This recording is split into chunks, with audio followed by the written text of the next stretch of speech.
Magazine Monday. Magazine Monday. There's a magazine around here. We'll find it. Big thank you to Mr. Josh Gordon for supplying that RS unit, that Baldwin unit. Or no, it's not Baldwin, it's Alco. Alco. Alco. 6 axles. You got 2 Athearn cars, another Athearn car, but it is a special Athearn car because it's a track cleaning car. If you could see that little masonite pad hanging below it, cork pad. No, it's masonite. Whatever. Who cares? Some sort of composite. And then behind that, a brass hopper. You look at that kit, at first going through this wonderful collection of model train cars that Mr. Mike Hampson delivered to me. Great dude. And there's a bunch of stuff in it where people are like, oh, it's junk and whatever. But then you find these gems of like, this car is easily 60 years old, balsa wood and cardboard, falling apart, printed door right there. Look at that brake wheel. Let's see if this will steady up. There we go. And you just look at these things. There's the RS again. Alco. Baldwin. Come on, man. What is this? Anyways, but you look at these cool cars. That's an Athearn car right there. The tank car.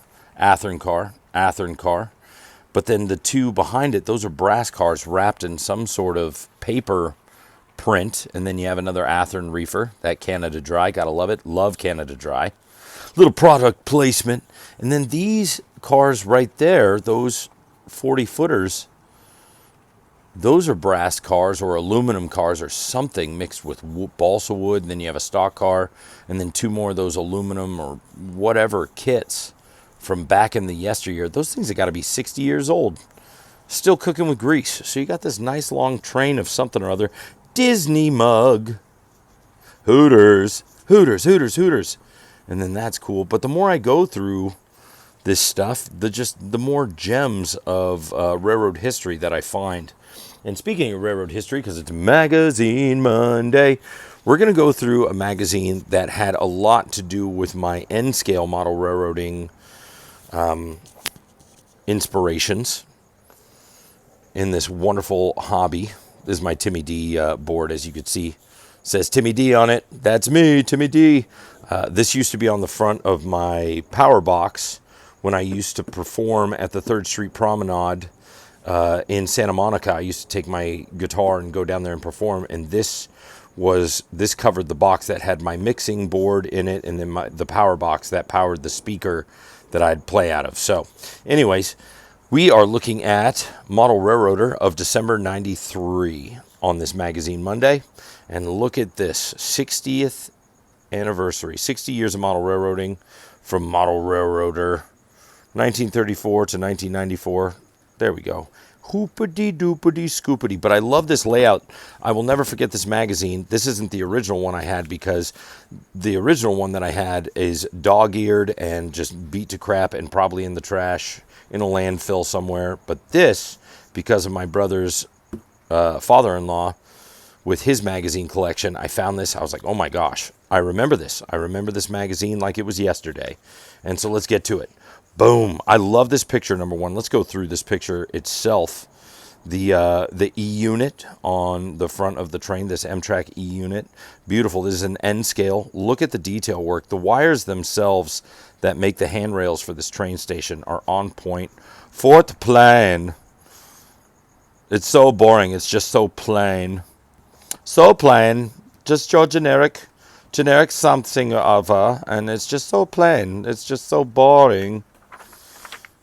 But we have Atlas and some Atlas designs here. But I love these center flow hoppers, smooth side hoppers, whatever you want to call them. You can fill in the blank. And then obviously they're featuring updated parts for Jeep 35. That's so cool. Let's look at some stuff. Ooh, look at that. The big rig next to the tunnel motor. So cool. So cool. And then painting a Union Pacific E9. God, that looks rad. And they even have an FA FA2. I beg your pardon. And a little bit of nickel plate road. I don't think that's nickel plate. Hang on. No, but still, really cool looking unit. Great scenery. Great mulch. Interchange tower. Gotta love it. A little bit of above board signaling. Love this kit right here. Look at that. That resin work. This is the fish house. Welcome to the fish house. We are serving fish tonight. I don't know why I'm doing this like crappy pseudo-German accent. I don't even know if it's German. Buy our stuff. Buy stuff. Buy some more stuff. Brass caboose. Very nice. Some N-scale stuff. Working hard. I actually had a couple of these back in the day. And even now, these Atlas. I love these Atlas smooth side 2-bay hoppers. So cool. More stuff to buy. More stuff to buy. Let's buy more stuff. Train Express. Buy more stuff. Now we're just missing a Longs ad. Oh! Or we're not. There it is. Look at this. Timmy, you planned that. No, I did not. This is the first run through. We are going. We are going. This is Magazine Monday. Magazine Monday. What are we gonna find in Bachman's Corner? Bachman's Corner, where you can find the very corner of the internet. Look at that. $29.99 for an F7A and F7B Bachmann Plus. Those were actually really good units. I like those. Upgraded tooling, flywheels, very heavy, would pull like G. Look at that. The butter. 484 features improved mechanism. Yes. Yes, this Bachmann upgraded mechanism. Yes, that's right. One group was the 5500 class, and that was equipped with poppet valves and classified as an S2. But otherwise, the same as S1s. Fun fact. Yeah! All right, keep going. Boopity boppity. Look at that. We've got a motor with flywheels, and it does stuff. God, that engine had to have pulled heavy with all that die-cast metal. Love this kit. What a great kit. It's the HO Scale Creamery Complex. The Creamery Complex. Hi, man, there was a nudie bar down the street not too long ago. They called it the Creamery Complex. I love these spine cars. They were just the coolest. Still used out on the road today. Walthers, shit hot. Good job. Biggity bop. M-Track Ice. The finest ice. We cut it with a razor blade. Look at that. More stuff to buy. More stuff to buy. Chips and tricks and chips. I love this. Overland models. Look at this. This nice little Alco C855. So 855 class. Look at that. Might as well have been a DD40AX. Yes, I hear you. Can you hear the crows behind me? Stop doing a Magazine Monday. We're trying to eat food. This is actually, so glad this is in here, one of my favorite locomotives in the list of faves, Totes faves, a B32-8. It's the predecessor to the B40-8 or B39-8. Just a really cool looking locomotive. A little bit smaller. Taken off of a U20, I think it's a U23 chassis and rebuilt. Marklin. Look at that. I want to run your Marklin. Your Marklin. I want to run your Marklin. Your Marklin. I want to run it. I want to run it. Let's run your Marklin. I want to run your Marklin. Let's run that Marklin. Let's run it. Love the Marklin. I love the Marklin. The Marklin is the finest tooling in the world. And speaking of finest tooling in the world, gotta love this nice little, this is pre-Walthers. Yes, I get it. Thank you. Thank you. Oh, it's a Raven. Never mind. He's like, bro, seriously. Stop singing. But yeah, lifelike, nice little Jeep 18. GP, general purpose, for all you out there that don't know what GP stands for. If you know... Look at that. Really cool looking locomotive. Still has the horn hook couplers, so. Not a fan of those, but still a fan of those. Season's greetings. Hi, this is a December magazine, so we're going to be Dusseldorfing over the Alps. Look at that. Burlington Northern Route, Pennsylvania Railroad. Speaking of Pennsylvania Railroad, you can get the Railroad's Rock shirt that has that kind of logo on it, a little bit of a homage to them. Head on over to the Railroad's Rock store and pick up some merch. Buy stuff. Now, this is the article. Look, it flipped. The wind flipped it on purpose because it's like, get to the point. The N-Scale Mohawk Division. If you have a Mohawk, rock it. Rock the hawk.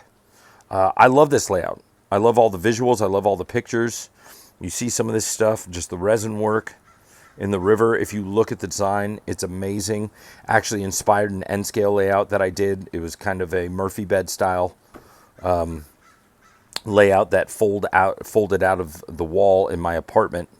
And it was only single track, but it was very much inspired by this article. And I still, to this day, in my mind's eye, remember this article. So as we're reading it, it's like, memories all alone in the moonlight, less than 3 feet wide is this model. So 3 by 6 feet roughly, I'm assuming. What is that? 1, 2, 3, 4, 5, 6. I don't even know. 6, 7. So 7 feet by 3 feet is what I'm assuming. Let's see, 36 by 84. That's right, because 72 inches is what? 6 feet. So 84, 7 feet. So 3 feet wide by 7 feet long. You got a little 1x4 lumber, which I actually have right over there. 1x4 lumber, which can also be pulled from common board. It's really good. Pressure treated, all that fun stuff. I love this picture because why? Pizza Hut. It's got a really cool Pizza Hut kit there. And speaking of which, I have a Kentucky Fried Chicken kit from Lifelike right up there, which I'm yet to put together. I'm really excited too. Let's get an overview of this layout. Beautiful. Let's go slowly and take a look at how cool this is. This bird will not leave me alone. I love all the generic downtown city kits here that just make up such awesomeness. I love the gas station old style Greyhound bus. Love it. You have the old M-Track phase 1 or phase 2. I think it's phase 1 with the E-unit on the front. And then this is Conrail. So Engineer Evan, this one's for you, bro. Conrail. Looks like an SD9. I cannot see it perfectly because old printed picture, but that looks like an SD9, SD7. And then this looks like a GP something or other. I don't know. I can't even count the fans. Normally, if you count the fans, you'll get a good idea of what you're dealing with. But look at this U-boat right here. Yeah, that's got to be an SD9 right there. Cadillac, and then that's a GP35.